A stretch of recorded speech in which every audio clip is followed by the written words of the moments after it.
Assalamu alaikum dear students. Today our topic is Norma Frontalis. Norma Frontalis is the frontal view of the skull. In this we will study the various bones, the sutures between these bones, and the opening in these bones, and these apertures in the Norma Frontalis. We will start studying it region wise. So this is the frontal region. The frontal region. These are the orbital openings. The orbital openings.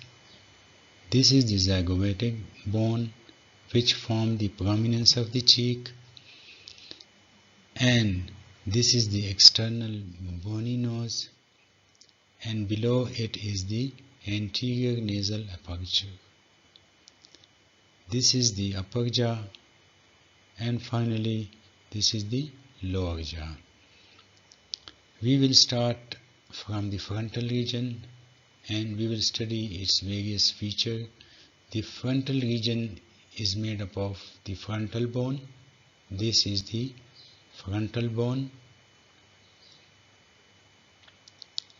This is the supraorbital margin of one side and the supraorbital margin of the other side.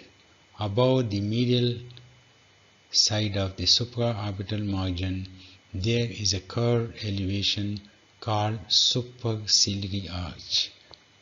One superciliary arch here, another superciliary arch here. This superciliary arch overlies the frontal sinus.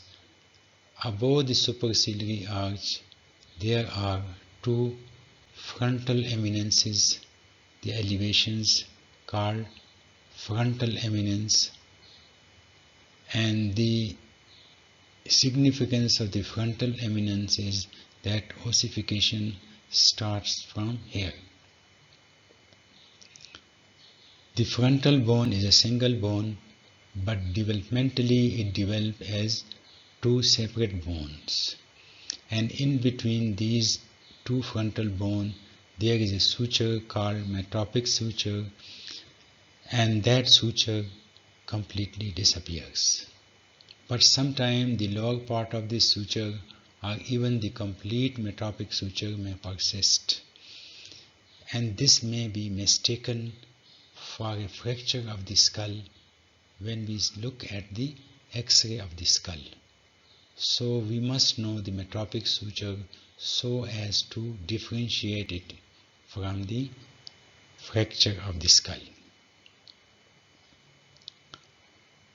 Now we will come to the orbital margins.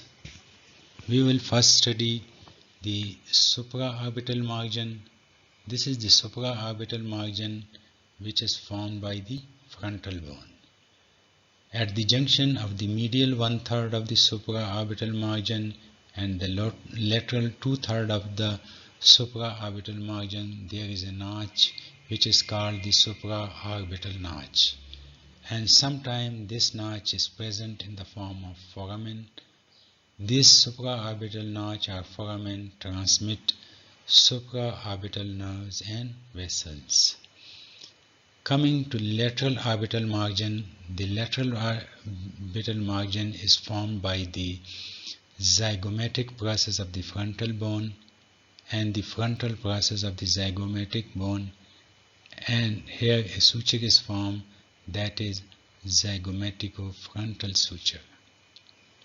So this is the lateral orbital margin. The medial orbital margin is ill-defined.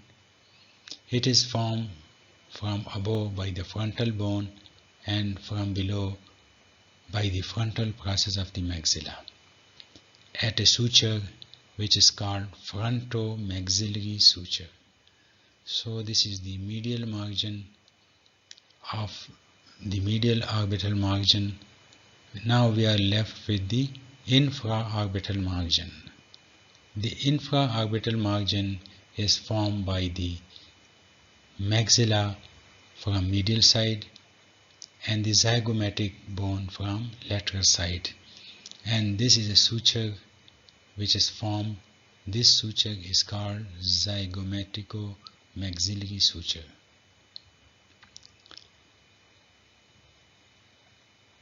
Just below the infraorbital margin there is an opening called infraorbital foramen. This infraorbital foramen transmits infraorbital nerves and vessels. Now we will come to the zygomatic bone. This is the zygomatic bone. In the zygomatic bone, a small foramen is present called zygomatico-facial foramen. This is the zygomatico-facial foramen, and this zygomatico-facial foramen transmit zygomatico-facial nerve and vessels, and this zygomatic bone form the prominence of the cheek. Now we come to the bony external nose, and below it is the anterior nasal aperture. The bridge of the nose is formed by the two bones, the nasal bone and the frontal process of the maxilla on both sides. The nasal bone form a suture between them, and this is called the internasal suture. The nasal bone also form a suture with the frontal process of the maxilla, and that is the nasomaxillary suture. These bones also form suture with the frontal bone. The nasal bone forming a suture with the frontal bone, that is the frontonasal suture, and the frontal process of the maxilla also form a suture with the frontal bone, that is called frontomaxillary suture. So there is an amalgam of sutures here. The upper end of the internasal suture joins these sutures, the frontonasal suture, and this point where these sutures join is called the nasion. The lower part of the internasal suture is called the rhinion. This is the bridge of the nose, and we have said how the bridge of the nose is formed. It is formed by the two nasal bone and two frontal process of the maxilla. Now come to the anterior nasal aperture. The anterior nasal aperture, if we look at above, it is formed by the two nasal bone, and on the lateral side and inferior side it is formed by the nasal notch of the maxilla. The nasal notch of one side of the maxilla and the nasal notch of the other maxilla join in the midline and form the lateral and inferior margins of the anterior nasal aperture. At this place where the two maxillae join, there is a pointed projection which is called the anterior nasal spine, and below this the two maxilla unite at the intermaxillary suture. So this was about the external bony nose and the anterior nasal aperture. Now coming to the lower jaw, this is formed by the maxilla. The maxilla give out three processes: the frontal process of the maxilla, the zygomatic process of the maxilla, and the alveolar process of the maxilla. The alveolar process of one maxilla join with the alveolar process of the other maxilla and they form a U-shaped alveolar arch. And this alveolar arch is present here, and it has socket for maxillary teeth. It has sockets for maxillary teeth.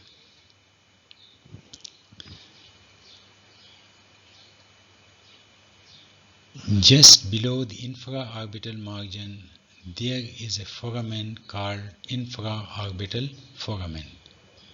Here, above the incisor teeth is a fossa called incisive fossa, and above the canine tooth there is an elevation which is called the canine elevation, and lateral to this is the canine fossa.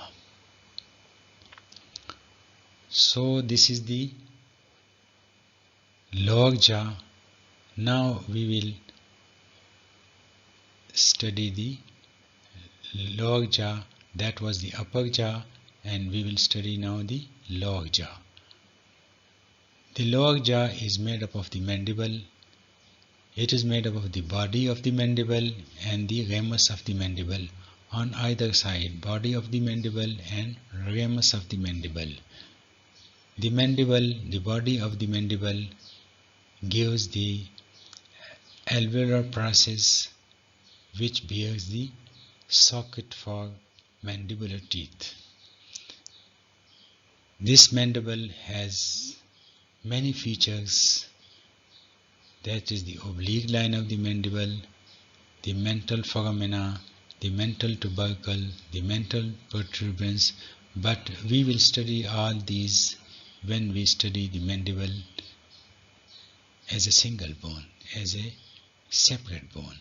So at that time we will study its feature in detail.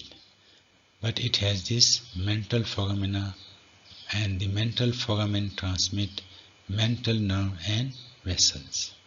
So that is all about the Norma Frontalis.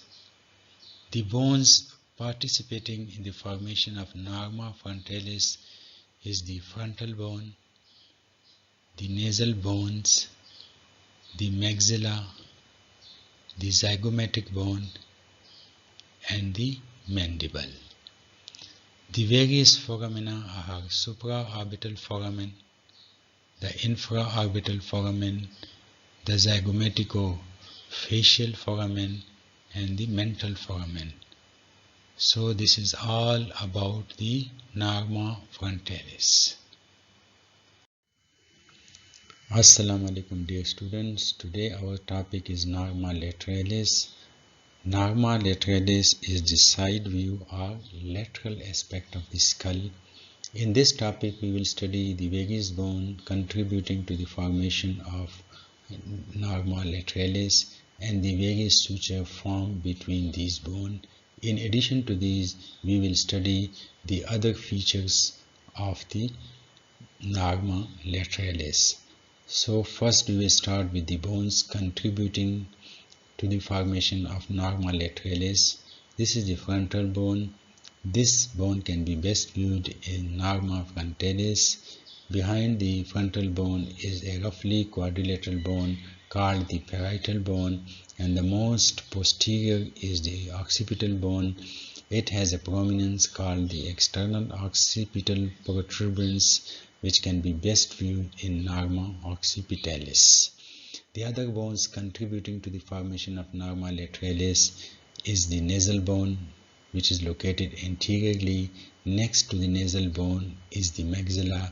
The maxilla is also called the upper jaw. The maxilla articulate with the nasal bone, the frontal bone, the lacrimal bone, and the zygomatic bone. Next bone is the lacrimal bone. The lacrimal bone has a fossa called the lacrimal fossa, which is bounded by the anterior lacrimal crust and posterior lacrimal crust. The other bone is zygomatic bone. It is also called the cheekbone because it forms the prominence of cheek. The zygomatic bone forms the lateral and inferior boundary of the orbital margin. Next to the zygomatic bone is the greater wing of the sphenoid. This is the greater wing of the sphenoid, which is located between the zygomatic bone and the squamous part of the temporal bone. Now we will come to this bone. This is called the mandible, and we are looking at the lateral aspect of the mandible. This is the lateral surface of the body of the mandible, and this is the lateral surface of the ramus of the mandible. This is the ramus of the mandible, and this is the body of the mandible. If we look at the ramus of the mandible, it has two projections, one anteriorly, which is triangular in shape and which does not participate in any articulation. This is called the coronoid process of the ramus of the mandible, and the other, the posterior one, has a rounded head and a neck. This is called the condylar process of the ramus of the mandible, and it articulates with the mandibular fossa in the squamous part of the temporal bone. This is the mandibular fossa, and in front there is the articular tubercle. So the superior surface of the temporomandibular joint, the superior articular surface of the temporomandibular joint is formed by the mandibular fossa, and the articular tubercle are eminence with the head of the condyle of the ramus of the mandible. Now we will come to the temporal bone. This all is the temporal bone.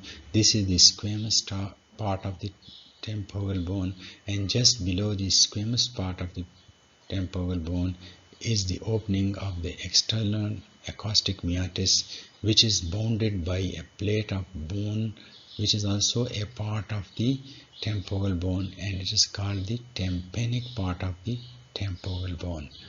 Behind the tympanic part of the temporal bone, that is the external auditory meatus, is a blunt projection called the mastoid process. To the mastoid process are attached the sternomastoid muscle and the posterior belly of digastric. Another process which projects from the temporal bone is the sharp cylindrical process, which is called the styloid process. With this we finish the bones contributing to the formation of Norma Lateralis. Next we will study the sutures between these bones. Now we will start with sutures. This suture between the frontal bone and parietal bone is called the coronal suture. There is another suture, this one, between the frontal bone and the greater wing of the sphenoid is called sphenofrontal suture. This suture between the parietal bone and the squamous part of the temporal bone is called squamosal suture, and this suture between the greater wing of the sphenoid and the squamous part of the temporal bone is called sphenosquamosal suture. These four sutures and another suture between the parietal bone and the greater wing of the sphenoid is sphenoparietal suture. So these 5 sutures form an H-shaped suture. This is H-shaped. These are the 2 vertical limbs of the H, and this is the horizontal limb, horizontal part. So this joins 4 bones: the frontal bone, the parietal bone, the squamous bone, and the sphenoid bone in the shape of greater wing of sphenoid. So this part is weak, and beneath this part lies very important structure. So this area called pterion, this H-shaped suture and the meeting of the four bones here is called pterion, and this area is clinically very important because beneath this area on the inside lies the middle meningeal vein, the anterior branch of the middle meningeal artery, and the stem of lateral sulcus, that is Sylvian sulcus. Because in road traffic accident, especially in motorcycle and cycle and other accident, one may fall on one side or other side and the skull may hit the road, and most probably this area is going to fracture, and fracture of the pterion may rupture the middle meningeal vessels, which may lead to leakage of blood called extradural hemorrhage, and this will result in hematoma formation, which is called extradural hematoma, and that extradural hematoma may press upon the brain tissue, causing brain dysfunction. So this was about pterion. At this area, the three sutures meet. This is a suture between the parietal bone and the mastoid process, and this is called parieto-mastoid suture. This is another suture between the occipital bone and the mastoid process, and this is called occipito-mastoid suture. These two sutures meet with this suture that is between the occipital bone and the parietal bone, and this is called lambdoid suture. So the three sutures meet here posteriorly at the lambdoid suture. This area is called asterion. This is called asterion, and that was called pterion. In fetal life, there is a gap between these sutures, and that gap is called the anterolateral fontanella. And in fetal life, there is also gap between these sutures, and this is called posterolateral fontanella. These two fontanella close at the age of 2 to 3 months and are not present in later life. Just these sutures are present because these sutures then join together. Two other sutures, one between the frontal bone and the zygomatic bone at the lateral margin of the orbital opening. This one is called the frontozygomatic suture or zygomatico-frontal suture. This one is. Also, the most prominent structure on the lateral aspect of the skull on the Norma Lateralis is the zygomatic arch. The zygomatic arch is formed by the temporal bone and the zygomatic bone. It is formed by the temporal process of the zygomatic bone and the zygomatic process of the temporal bone. They unite to form the zygomatic arch, and the suture formed is called zygomatico-temporal suture. So that was all about the sutures present on the Norma Lateralis. Next we will discuss the other features. Now we will study the other features of the Norma Lateralis. These are the temporal lines. This is the superior temporal line, which is incomplete. This is the inferior temporal line, which is complete. These two temporal lines arise from the frontozygomatic suture as a common line and then separate into two.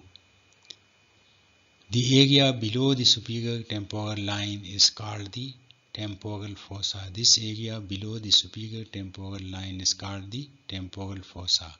The temporalis muscle arises from it. The boundaries of the temporal fossa: anteriorly it is formed by the zygomatic bone, part of the frontal and sphenoid bone. This separates the temporal fossa from the orbit. The superior boundary and posterior boundary is formed by the superior temporal line. The inferior boundary laterally is formed by the upper border of the zygomatic arch and medially by the infratemporal crest of the greater wing of the sphenoid. Here is a gap through which the temporal fossa communicate with the infratemporal fossa. The infratemporal fossa is hidden by the ramus of the mandible. Because the ramus of the mandible form the lateral wall of the infratemporal fossa, if we remove this, then the infratemporal fossa become visible. This is the anterior wall of the infratemporal fossa, which is formed by the posterior surface of the maxilla, and this is the medial wall of the infratemporal fossa, formed by the lateral surface of the lateral pterygoid plate. So this is the temporal fossa, and this is the infratemporal fossa, and these are the temporal lines. And in next slide we will study the other features. Lastly, we will talk about the supramastoid crust and the suprameatal triangle or Mc-Evans triangle. This is the suprameatal crust. It is anteriorly continuous with the posterior root of the zygomatic arch and the superior surface, superior border of the zygomatic arch, and posteriorly it is continuous with the inferior nuchal line. So this suprameatal crust, why we are talking about the suprameatal crust? It is important because it forms the superior boundary of this triangle, which is called the suprameatal triangle located above the external auditory meatus. Its superior boundary is formed by this supramastoid crust. Its anterior boundary is formed by the external auditory meatus, and its posterior boundary is formed by a vertical tangential line passing along the posterior margin of the external auditory meatus. So this is how the suprameatal triangle is formed. The suprameatal triangle is very important because it forms the lateral wall of the mastoid antrum. The mastoid antrum is an air-filled gap in the mastoid process, and it communicates with the middle ear. This mastoid antrum lies 1.5 to 2 centimeter deep to the suprameatal triangle. If we go 1.5 to 2 centimeter deep to the suprameatal triangle, we will get the mastoid antrum, and this triangle is an important landmark for the surgeons, ENT surgeons, while they are performing mastodectomy. So this is all about the Norma Lateralis, the suprameatal crust and the suprameatal triangle.